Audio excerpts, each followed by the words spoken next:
Sherlock Holmes em O Vampiro de Sussex, de Arthur Conan Doyle. Holmes lera atentamente um bilhete que a última entrega do correio lhe trouxera. Depois, com um risinho seco que era sua expressão mais próxima de uma risada, jogou-o para mim. Como mistura do moderno e do medieval, do prático e do extravagante, isso me parece certamente o máximo que se pode chegar. O que acha disso, Watson? Eis o que li. Old Jerry, número 46, 19 de novembro. Referência: vampiros. Senhor, nosso cliente, Sr. Robert Ferguson, da Ferguson e Muirhead, corretores de chá de Michigan Lane, numa comunicação desta mesma data, consultou-nos acerca de vampiros. Como nossa firma é estritamente especializada na avaliação de maquinaria, a matéria parece escapar ao nosso âmbito de competência. Recomendamos assim ao Sr. Ferguson que o procurasse e lhe expusesse o assunto. Não nos esquecemos de sua ação bem-sucedida no caso Matilda Briggs. Atenciosamente, Morrison & Dodge, por E.J.C. Matilda Briggs não era o nome de uma jovem, Watson, disse Holmes num tom nostálgico. Era um navio associado ao rato gigante de Sumatra, uma história para a qual o mundo ainda não está preparado. Mas, que sabemos nós sobre vampiros? Não escapará também esse assunto de nosso âmbito de competência? Qualquer coisa é melhor que a estagnação, mas realmente parece que nos transportaram para um conto de fadas de Grimm. Estique o braço, Watson, e veja o que o V tem a nos dizer. Inclinei-me para trás e peguei o grande volume do índice a que ele se referia. Holmes equilibrou-o nos joelhos e passou os olhos lenta e amorosamente sobre o registro de casos antigos de mistura com informações acumuladas numa vida inteira. Viagem do Glory Scott, leu. Foi um caso grave. Tenho uma vaga lembrança de que você o registrou, Watson, embora eu não tenha podido felicitá-lo pelo resultado. Victor Lynch, o falsário, venenoso, lagarto ou monstro de gila. Um caso extraordinário aquele. Vitória, a beldade do circo. Vanderbilt e o arrombador de cofres, víboras. Vigor, a maravilha de Hammersmith. Ah, bom e velho índice. É insuperável. Ouça isso, Watson. Vampirismo na Hungria. E, novamente, vampiros na Transilvânia.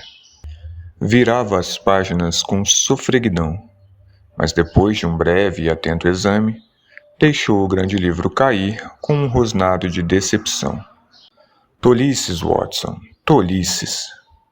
Que temos nós a ver com cadáveres ambulantes que só param quietos em seus túmulos se estacas forem cravadas nos seus corações? É pura loucura. Mas provavelmente, respondi, o vampiro não era necessariamente um morto, não é? Uma pessoa viva podia ter o hábito. Li, por exemplo, sobre velhos que sugavam o sangue de jovens para assimilar sua juventude. Tem razão, Watson. Há menção a essa lenda em uma dessas referências. Mas será que devemos dar real atenção a coisas desse tipo? Esta agência continua decididamente plantada no chão, e aqui deve permanecer. Este mundo é grande o bastante para nós. Nenhum fantasma precisa se apresentar. Temo que não possamos levar o Sr. Robert Ferguson muito a sério. Este bilhete deve ser dele, e talvez lance alguma luz sobre o que o inquieta. Pegou uma segunda carta, que permanecera despercebida sobre a mesa enquanto ele estivera absorvido pela primeira. Começou a lê-la com um sorriso divertido no rosto, mas este foi pouco a pouco substituído por uma expressão de intenso interesse e concentração. Tendo acabado, ficou algum tempo perdido em pensamentos, a carta pendendo entre os dedos. Finalmente, com um sobressalto, despertou de seu devaneio. Tismans em Lamberley. Onde fica Lamberley, Watson? Fica em Sussex, ao sul de Horsham. Não é muito longe, hein? E Tismans? Conheço essa região, Holmes. É cheia de casas antigas que têm os nomes dos homens que as construíram uns séculos atrás. Você encontrará Audleys, Herveys, Carringtons. As pessoas foram esquecidas, mas seus nomes vivem em suas casas. Precisamente, disse Holmes com frieza. Uma das peculiaridades de sua natureza orgulhosa, autossuficiente, era que, embora registrasse qualquer nova informação de maneira muito silenciosa e cuidadosa em seu cérebro, raramente passava recibo para quem a fornecia. Imagino que ficaremos sabendo muito mais sobre Tismans e Lamberley antes de chegarmos ao fim deste caso.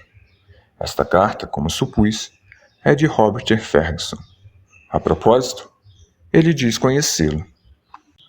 A mim? É melhor você ler. Estendeu-me a carta. Tinha por cabeçalho o endereço citado. Caro Sr. Holmes, o senhor me foi recomendado por meus advogados, mas o assunto é de fato tão extraordinariamente delicado que sinto grande dificuldade em discuti-lo. Diz respeito a um amigo, em cujo interesse estou agindo. Esse cavalheiro desposou há cerca de 5 anos uma senhora peruana, filha de um negociante peruano que ele conhecera em conexão com a importação de fertilizantes. A dama era muito bonita, mas sua origem e religião estrangeiras sempre criaram uma distância de interesses e sentimentos entre marido e mulher. De tal modo que, passado algum tempo, o amor que ele tinha por ela talvez tivesse esfriado, e talvez ele tivesse passado a considerar sua união como um erro. Parecia-lhe que ela possuía em seu caráter aspectos que nunca poderia explorar ou compreender. Isso era tanto mais penoso quanto ela era a mais amorosa esposa que um homem poderia ter. Para todos os efeitos, absolutamente devotada. Agora, quanto ao ponto que deixaremos mais claro quando nos encontrarmos, de fato, este bilhete destina-se apenas a lhe dar uma ideia geral da situação e averiguar se o senhor se disporia a examinar o assunto. A dama começou a mostrar alguns traços curiosos, em completo desacordo com a sua doce e gentil disposição costumeira. O cavalheiro foi casado 2 vezes e teve um filho da primeira mulher. Esse menino tem agora 15 anos, um jovem encantador e afetuoso, embora lamentavelmente inválido em decorrência de um acidente sofrido na infância. 2 vezes a esposa foi flagrada no ato de agredir esse pobre rapaz de maneira mais gratuita. Uma vez, golpeou-o com uma bengala e deixou um grande vergão em seu braço. Este foi um problema irrelevante, contudo, comparado à sua conduta para com o próprio filho, um lindo garotinho que ainda não completou 1 ano. Numa ocasião, há cerca de 1 mês, essa criança foi deixada pela ama por alguns minutos.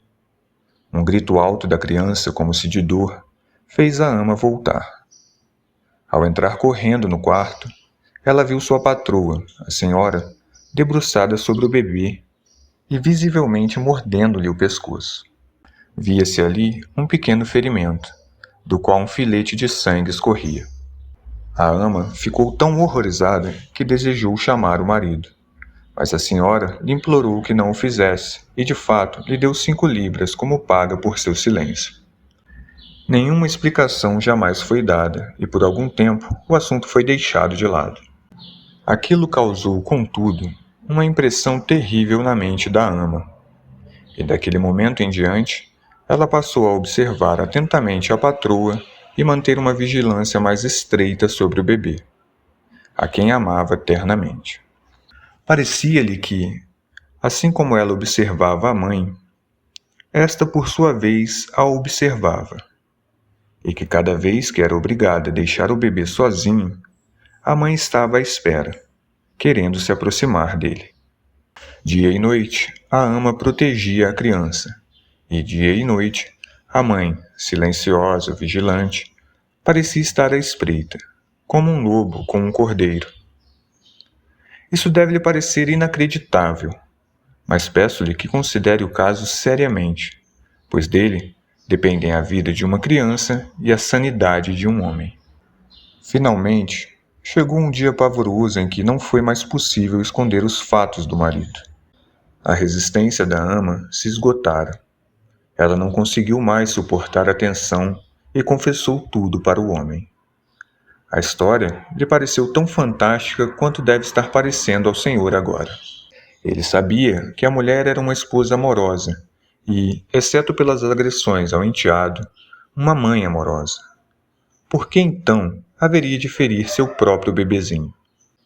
Disse à ama que ela estava sonhando, que suas desconfianças eram as de uma lunática e que semelhantes calúnias contra a patroa não seriam toleradas. Enquanto conversavam, ouviu-se um grito súbito de dor. Ama e patrão correram juntos para o quarto da criança. Imagine os sentimentos dele, Sr. Holmes, quando a mulher, que estivera ajoelhada junto ao berço, se levantou e ele viu sangue no pescoço exposto da criança e no lençol. Com um grito de horror, ele se virou para o rosto da mulher à luz e viu sangue em seus lábios. Fora ela, indubitavelmente, que sugara o sangue do pobre bebê. O assunto ficou neste estado. Ela se encontra agora confinada em seu quarto. Não houve nenhuma explicação. O marido está semi-enlouquecido. Como eu, ele pouco sabe sobre vampirismo além do nome. Pensava que era uma fábula extravagante de terras estrangeiras. No entanto, aqui, no próprio coração do Sussex inglês, tudo isto poderá ser discutido com o senhor de manhã. Irá me receber? Usará seus grandes poderes para auxiliar um homem torturado? Se a resposta for positiva, faça a gentileza de telegrafar para Ferguson Chessman Lamberley. Estarei em seus aposentos às 10 horas. Atenciosamente, Robert Ferguson. PS. Creio que seu amigo Watson jogou rugby pelo Black Hart quando eu era 3/4 do Richmond. É a única apresentação pessoal que posso oferecer. Claro, lembro-me dele, disse eu ao soltar a carta. O grande Bob Ferguson, o melhor 3/4 que Richmond já teve. Foi sempre um camarada bondoso. É próprio dele se preocupar tanto com o problema de um amigo. Holmes fitou-me pensativo e sacudiu a cabeça. Você sempre me surpreende, Watson, disse. Há possibilidades inexploradas em você. Por favor, amigo, anote um telegrama. Examinarei seu caso com prazer. Seu caso? Não devemos deixá-lo pensar que esta agência está na mão de imbecis. É evidente que o caso é dele. Mande-lhe esse telegrama e deixemos o assunto descansar até amanhã de manhã. Na manhã seguinte, às 10 horas em ponto, Ferguson entrou em nossa sala. Eu me lembrava dele como um homem alto, esbelto, com pernas ágeis e velozes, o que lhe permitia levar a melhor sobre muitos zagueiros adversários. Certamente, não há nada mais penoso na vida que encontrar a ruína de um excelente atleta que conhecemos em seu apogeu. Sua constituição grande desmoronara, o cabelo louro rareava e os ombros estavam caídos. Temo ter suscitado emoções correspondentes nele. Olá, Watson, disse ele, e a sua voz ainda era grave e cordial. Você não parece exatamente o mesmo homem da época em que eu o joguei no meio da multidão por sobre as cordas em Old Deer Park. Imagino que mudei um pouco também, mas foram estes últimos dias que me fizeram envelhecer. Vejo pelo seu telegrama, Sr. Holmes, que é inútil fingir que sou o representante de alguém. É mais simples tratar das coisas diretamente.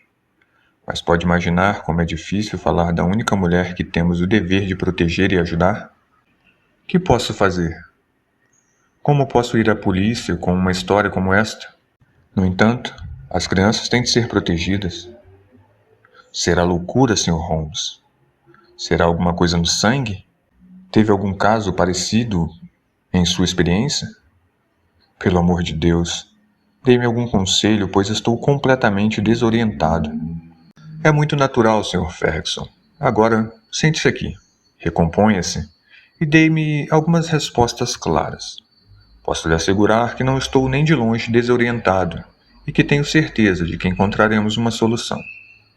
Em primeiro lugar, diga-me, que medidas tomou? Sua mulher continua perto das crianças? Tivemos uma cena medonha. Ela é uma mulher extremamente amorosa, Sr. Holmes. Se alguma vez uma mulher amou um homem com todo o seu coração e sua alma, é assim que ela me ama. Minha descoberta desse horrível segredo partiu-lhe o coração. Não quis nem mesmo falar. Não deu nenhuma resposta às minhas censuras. Apenas fitou-me com olhos esgazeados, desesperados. Depois, correu para o seu quarto e trancou-se lá. Desde então, recusa-se a me ver. Tenho uma criada que a serve desde antes de nos casarmos, chamada Dolores. Mais uma amiga que uma criada. Leva-lhe comida. Então, a criança não corre nenhum perigo imediato. Senhora Mason, a ama, jurou que não a deixará, noite ou dia. Posso ter absoluta confiança nela. Estou mais preocupado com relação ao pobrezinho do Jack, pois, como lhe disse em meu bilhete, ele foi agredido por ela 2 vezes. Mas nunca foi ferido. Não, ela lhe bateu ferozmente. Isso é ainda mais terrível, porquanto ele é um aleijadinho inofensivo. O semblante macilento de Ferguson suavizou-se quando falou do filho. Seria de imaginar que a invalidez do querido menino abrandaria o coração de qualquer um. Uma queda na infância e uma torção na espinha, Sr. Holmes. Mas tem o coraçãozinho mais adorável, mais afetuoso. Holmes pegou a carta da véspera e pôs-se a lê-la. Quem mais mora em sua casa, Sr. Ferguson? 2 criadas que já estão conosco há muito tempo, um cavalariço, Michael, que dorme na casa, minha mulher, meu filho Jack, o bebê, Dolores e senhorita Manson. Não há mais ninguém. Pelo que entendi, não conhecia bem a sua mulher quando se casou com ela. Só a conhecera algumas semanas antes. Fazia quanto tempo que essa criada Dolores estava com ela? Alguns anos. Sendo assim, Dolores devia conhecer de fato o caráter de sua mulher melhor do que o senhor. Sim, pode-se dizer isso. Holmes fez uma anotação. Creio, disse, que posso ser mais útil em Lamberley que aqui. Este é eminentemente um caso para investigação pessoal. Se a senhora permanecer em seu quarto, nossa presença não poderia aborrecê-la ou incomodá-la. Ficaríamos, é claro, na estalagem. Ferguson fez um gesto de alívio. Isso é o que eu esperava, Sr. Holmes. Se for mesmo, um trem excelente parte às 2 de Vitória. É claro que vamos. Há uma calmaria no momento. Posso lhe dar todas as minhas energias. Watson irá conosco, naturalmente. Mas há 1 ou 2 pontos sobre os quais eu gostaria de estar muito certo antes de partir. Essa infeliz senhora, pelo que entendi, foi vista agredindo ambas as crianças, seu próprio bebê e seu filho, não? Mas as agressões tomaram formas diferentes, não? Ela bateu em seu filho. Uma vez com uma bengala e uma vez com as mãos, de maneira muito brutal. Ela não deu nenhuma explicação para isso. Nenhuma, a não ser que o detestava. Disse isso muitas vezes. Bem, isso não é inusitado entre madrastas. Um ciúme póstumo, poderíamos dizer. A senhora é ciumenta por índole? Sim, é muito ciumenta. Um ciúme tão intenso quanto seu arrebatado amor tropical. Mas o menino, ele tem 15 anos, pelo que entendi. E provavelmente tem a mente muito desenvolvida, já que sua atividade física foi circunscrita. Ele não deu nenhuma explicação para essas agressões? Não, declarou que não havia nenhuma razão. Eles eram bons amigos em geral? Não, nunca houve nenhum amor entre eles. Mas o senhor disse que ele é afetuoso, não? Nunca houve no mundo um filho mais devotado. Minha vida é a sua vida. Tem extremo interesse pelo que digo ou faço. Mais uma vez, Holmes fez uma anotação. Ficou algum tempo pensativo. Sem dúvida, o senhor e o menino eram grandes camaradas antes desse segundo casamento. Haviam se unido muito, não? Muito. E o menino, tendo uma índole tão afetuosa, devia ser devotado à memória da mãe, não é verdade? Extremamente. Parece sem dúvida ser um rapaz muito interessante. Há um outro ponto com relação a essas agressões. Os estranhos ataques ao bebê e as agressões ao seu filho ocorreram no mesmo período? No primeiro caso, sim. Foi como se um frenesi tivesse se apossado dela e ela tivesse descarregado a sua fúria sobre eles. No segundo caso, somente Jack sofreu. Sra. Manson não teve nenhuma queixa com relação ao bebê. Isso certamente complica o caso. Não entendo, Sr. Holmes. Possivelmente não. Formamos teorias provisórias e esperamos que o tempo ou o conhecimento maior as destruam. Um mau hábito, Sr. Ferguson. Mas a natureza humana é fraca. Temo que seu velho amigo aqui tenha dado uma ideia exagerada de meus métodos científicos. No presente estágio, contudo, direi apenas que o seu problema não me parece insolúvel e que pode esperar encontrar-nos em Victoria às 2 horas. Era o cair da tarde de um dia nublado e brumoso de novembro, quando, tendo deixado nossas malas no Chequers, em Lamberley, seguimos de coche por uma longa e sinuosa estradinha de argila e finalmente chegamos à isolada e antiga casa de fazenda em que Ferguson morava. Era uma construção grande, espalhada, muito antiga no centro, muito nova nas alas, com altas chaminés Tudor e um telhado pontudo de lajes de Horsham manchados de líquen. Os degraus da porta eram curvos de tão gastos, e os azulejos antigos que formavam o pórtico eram marcados com o rebus de um queijo e um homem representando o nome do construtor original. Dentro, os tetos se ondulavam com pesadas vigas de carvalho, e os assoalhos irregulares vergavam-se em curvas pronunciadas. Um odor de velhice e decadência impregnava toda a construção em ruínas. Ferguson conduziu-nos a uma sala central muito ampla. Ali, numa imensa e antiquada lareira atrás da qual havia uma tela de ferro datada de 1670, ardia e crepitava um esplêndido fogo. As paredes, semi-apaneiladas, poderiam sem dúvida ter pertencido ao primeiro proprietário rural no século XVII. Na parte inferior, contudo, eram ornamentadas por uma linha de aquarelas modernas e bem escolhidas. Acima, onde o estuque amarelo tomava o lugar do carvalho, estava pendurada uma bela coleção de armas e utensílios sul-americanos, sem dúvida trazidos pela senhora peruana que estava no andar de cima. Holmes levantou-se com aquela vívida curiosidade que brotava de sua mente indagativa e examinou-os com alguma atenção. Retornou com uma expressão pensativa. "Olá!" exclamou. "Olá!" Um spaniel estivera deitado numa cesta a um canto. Ele avançou lentamente em direção ao dono, andando com dificuldade. Suas patas traseiras moviam-se de maneira irregular e o rabo se arrastava no chão. "Que é, Sr. Holmes?" "O cão. Que tem ele?" Foi o que deixou o veterinário intrigado. Uma espécie de paralisia. Meningite espial, pensou. Mas está passando. Logo ele estará bom, não é, Carla? Um arrepio de assentimento passou pelo rabo caído. Os olhos tristonhos do cão iam e vinham entre nós dois. Sabia que estávamos discutindo seu caso. Isso começou de repente? Numa única noite. Há quanto tempo? Uns 4 meses atrás. Extremamente notável, extremamente sugestivo. Que vê nisso, Sr. Holmes? Uma confirmação do que já havia pensado. Pelo amor de Deus, que pensa o senhor? Isto pode lhe parecer um mero enigma intelectual, mas é uma questão de vida ou morte para mim. Minha mulher, uma provável assassina. Meu filho em constante perigo. Não brinque comigo, Sr. Holmes. É terrivelmente sério. O grande 3/4 do rugby tremia da cabeça aos pés. Holmes pôs a sua mão sobre o seu braço, acalmando-o. "Temo que vá sofrer, Sr. Ferguson, seja qual for a solução", disse. "Eu o pouparia tanto quanto possível. Não posso dizer mais por enquanto, mas espero ter algo de preciso antes de deixar esta casa." "Queira Deus consiga. Se me derem licença, cavalheiros, vou subir ao quarto de minha mulher e ver se houve alguma mudança. Esteve fora da sala alguns minutos, durante os quais Holmes retomou seu exame das curiosidades na parede.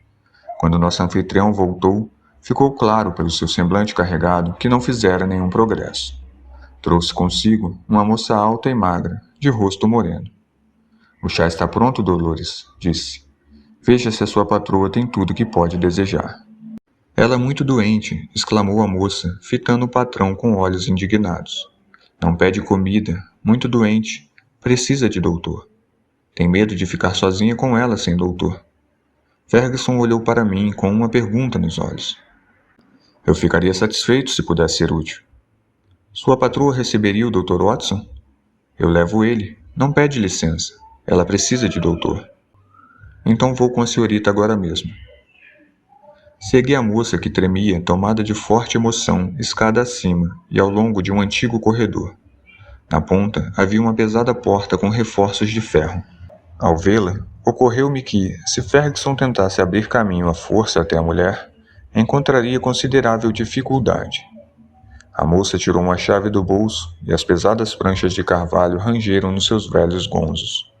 Entrei e ela me seguiu rapidamente, trancando a porta atrás de si. Deitada na cama, vi uma mulher que estava claramente com febre alta. Estava apenas semiconsciente, mas quando entrei, ergueu um par de olhos assustados, mas bonitos, e me fitou com apreensão. Pareceu aliviada ao ver um estranho e deixou-se cair sobre o travesseiro com um suspiro. Dei alguns passos em sua direção com algumas palavras tranquilizadoras, e ela ficou quieta enquanto eu lhe tomava o pulso e a temperatura. Ambos estavam altos, mas minha impressão foi que ela sofria de uma excitação mental e nervosa, não de uma doença real.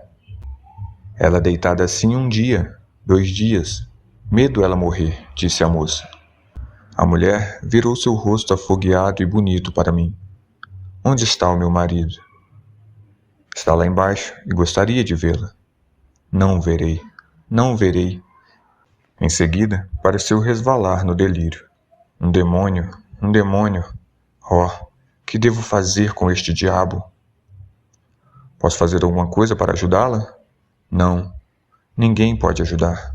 Acabou. Está tudo destruído. Não importa o que eu faça, está tudo destruído. A mulher devia estar sendo vítima de um forte delírio. Eu não era capaz de ver o honesto Bob Ferguson no papel de um demônio ou diabo. Madame, disse eu, seu marido a ama muito. Está sofrendo profundamente com este acontecimento. Novamente, ela posou sobre mim aqueles olhos esplêndidos. Ele me ama, sim, mas eu não o amo também? Não o amo a ponto de preferir me sacrificar a lhe partir o coração? É assim que o amo. No entanto, ele foi capaz de pensar de falar aquilo de mim. Ele está muito pesaroso, mas não consegue compreender. Não, não pode entender, mas devia confiar. Vai vê-lo? Sugeri. Não, não. Não posso esquecer aquelas palavras terríveis, nem a expressão no seu rosto. Não o verei. Agora vá. Não pode fazer nada por mim. Diga-lhe apenas uma coisa. Quero meu filho. Tenho direito ao meu filho. Esta é a única mensagem que posso lhe mandar. Virou o rosto para a parede e não quis dizer mais nada. Voltei para a sala, no térreo, onde Ferguson e Holmes continuavam sentados junto à lareira. Ferguson ouviu com desânimo meu relato da conversa. Como posso lhe mandar a criança? Disse. Como posso saber que estranho impulso poderia tomar conta dela? Como posso, algum dia, esquecer como se levantou do lado dele com sangue nos lábios? Estremeceu a lembrança. A criança está em segurança com a senhorita Mason e lá deve continuar. Uma criada esperta, a única coisa moderna que vimos na casa, havia trazido algum chá. Enquanto ela o servia, a porta se abriu e um jovem entrou na sala. Era um rapaz digno de nota, de rosto pálido e cabelo louro. Seus excitáveis olhos azul claros chamejaram de repente de emoção e alegria quando pousaram sobre o pai. Correu para ele e enlaçou-se-lhe o pescoço com o abandono de um menino amoroso. — Oh, papai! Exclamou. Não sabia que ainda iria chegar. Senão, teria ficado aqui à sua espera. Ah, estou tão contente em vê-lo. Ferguson desvencilhou-se gentilmente do abraço com pequenas mostras de embaraço. Meu velho camarada, disse, dando batidinhas muito ternas na cabeça loura. Vim cedo porque meus amigos Sr. Holmes e Sr. Watson se deixaram convencer a vir e passar um serão conosco. Esse é o Sr. Holmes, o detetive. Sim.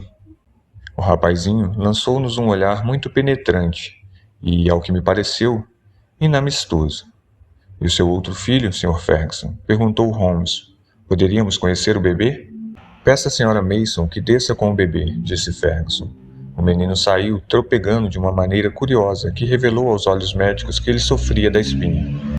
Logo retornou, e atrás dele veio uma mulher alta e descarnada, carregando nos braços uma criança muito bonita, de olhos escuros, cabelo dourado, uma maravilhosa mistura do saxão e do latino.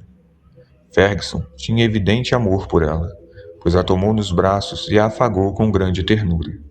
Imagine alguém tendo coragem de feri-lo, murmurou, baixando os olhos para a pequenina mancha vermelha inflamada no pescoço do querubim. Foi nesse instante que, por acaso, olhei de relance para Holmes e vi nele uma expressão singularmente concentrada. Seu rosto estava endurecido, como se tivesse sido entalhado em marfim antigo, e os olhos, que haviam fitado pai e filho por um momento, estavam fixos agora, com ávida curiosidade, em alguma coisa do outro lado da sala. Acompanhando seu olhar, pude apenas imaginar que estava olhando pela janela, o melancólico e gotejante jardim. É verdade que uma folha da janela, semicerrada, obstruía a vista. Apesar disso, era certamente para lá que Holmes olhava com concentrada atenção. Em seguida, ele sorriu, e seus olhos voltaram para o bebê. No seu pescoço gorducho, lá estava a marquinha enrugada. Sem falar, Holmes examinou com atenção. Por fim, sacudiu um dos pequenos punhos cheios de covinhas que se agitavam à sua frente. Até logo, menzinho. Você fez uma estranha entrada na vida. Ama, gostaria de conversar com a senhora em particular. Levou-a para o lado e falou-lhe seriamente por alguns minutos. Ouvi apenas as últimas palavras que foram: sua aflição, espero, logo terá fim. A mulher, que parecia uma criatura azeda, de poucas palavras, retirou-se com a criança. Como é a Sra. Manson? Perguntou Holmes. Não muito cativante externamente, como pode ver, mas um coração de ouro e devotada à criança. Gosta dela, Jack? Perguntou Holmes, virando-se subitamente para o menino. Seu rosto expressivo obscureceu-se e ele sacudiu a cabeça. Jack tem simpatias e antipatias muito fortes, disse Ferguson, enlaçando o menino. Por sorte, sou uma de suas simpatias. O menino arrulhou e aninhou a cabeça no peito do pai. Ferguson afastou-o com delicadeza. Vamos, caia fora, meu pequeno Jack, disse e olhou o filho amorosamente até ele desaparecer. Agora, Sr. Holmes, continuou, depois que o menino saiu. Tenho de fato a impressão de que o trouxe aqui inutilmente, pois que pode fazer se não se compadecer de mim? Deve parecer um caso excessivamente delicado e complexo do seu ponto de vista. É certamente delicado, disse o meu amigo com um sorriso divertido. Mas até agora sua complexidade não me impressionou. Foi um caso para a dedução intelectual.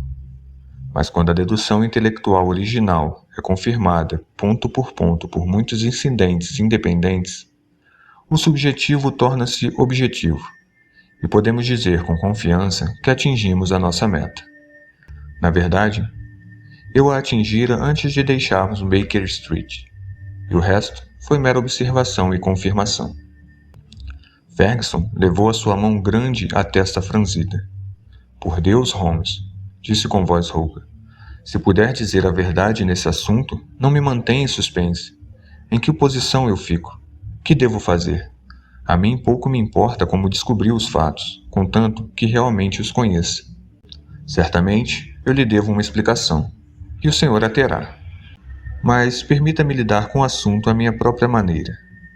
A senhora está em condições de nos receber, Watson? Está doente, mas perfeitamente lúcida. Ótimo. É somente na presença dela que podemos elucidar essa questão. Vamos ao seu quarto. Ela não me receberá, exclamou Ferguson.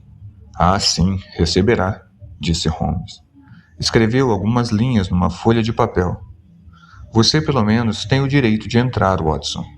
Teria a bondade de entregar este bilhete à senhora? Subi novamente e entreguei o bilhete a Dolores, que abrira cautelosamente a porta. Um minuto depois, ouvi um grito lá dentro. Um grito em que alegria e surpresa pareciam se misturar. Dolores apareceu. Ela vai receber eles, vai ouvir eles, disse. Ao meu chamado, Ferguson e Holmes subiram.